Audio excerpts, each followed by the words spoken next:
Halo semuanya, berjumpa lagi pada materi tentang pendapatan nasional.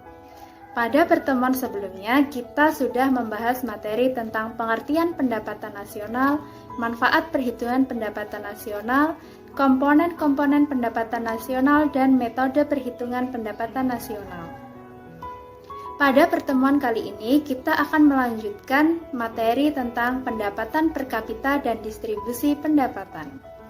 Kompetensi dasar pada pertemuan kali ini yaitu menganalisis konsep dan metode perhitungan pendapatan nasional serta menyajikan hasil perhitungan pendapatan nasional.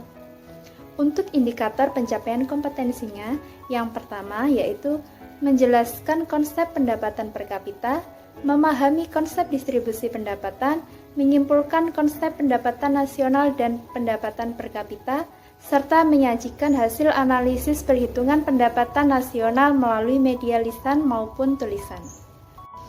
Tujuan pembelajaran pada pertemuan kali ini yaitu setelah mengikuti kegiatan pembelajaran melalui pendekatan saintifik dan model pembelajaran problem-based learning, diharapkan peserta didik mampu menjelaskan konsep pendapatan per kapita, memahami konsep distribusi pendapatan, menyimpulkan konsep pendapatan nasional dan pendapatan per kapita melalui media lisan maupun tulisan secara benar dengan rasa penuh tanggung jawab.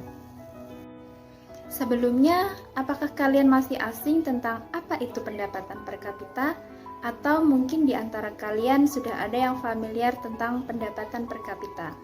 Mungkin di antara kalian sudah pernah mendengarnya di berita yang membahas tentang ekonomi.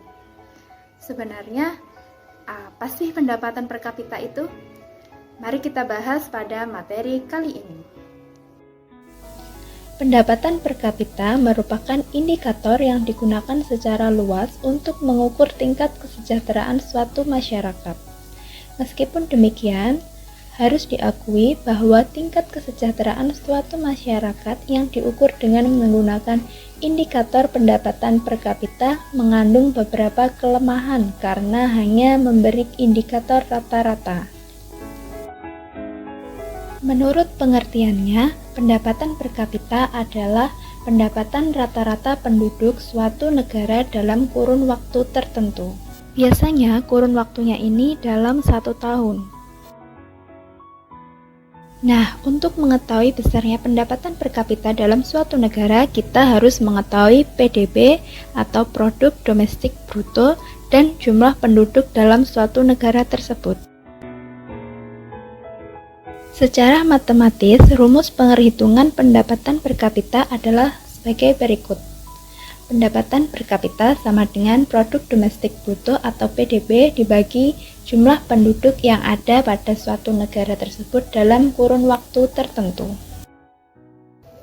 Supaya lebih gampang untuk memahaminya, mari kita mencoba untuk menghitungnya.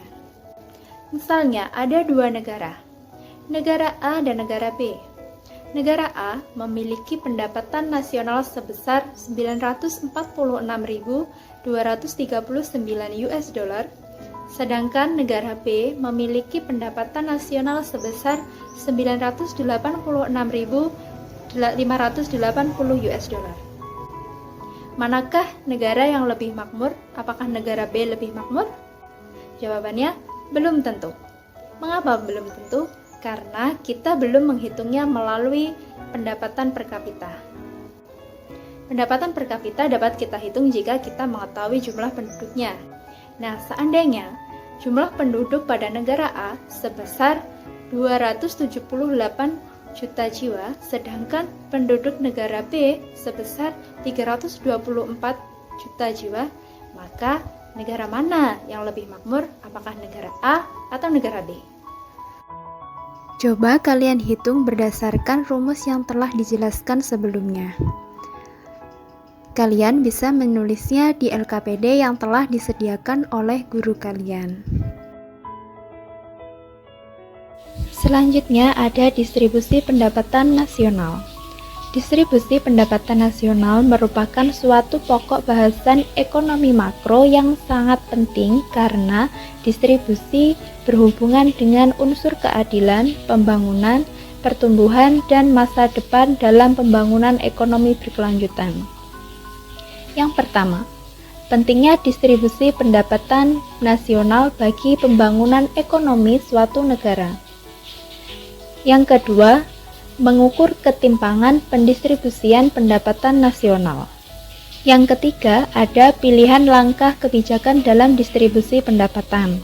Ada beberapa cara untuk mendistribusikan pendapatan nasional dengan tujuan mengurangi kemiskinan, antara lain yaitu pembayaran langsung serta penyediaan barang dan jasa, meningkatkan aset kaum miskin, dan penerapan pajak penghasilan progresif. Nah, begitu penjelasan singkatnya tentang materi, konsep pendapatan per kapita, dan konsep distribusi pendapatan. Jangan lupa untuk mengerjakan latihan soal yang ada di video tadi ya. Kalau kalian masih bingung, kalian bisa mengulangi menonton video ini kembali. Terima kasih.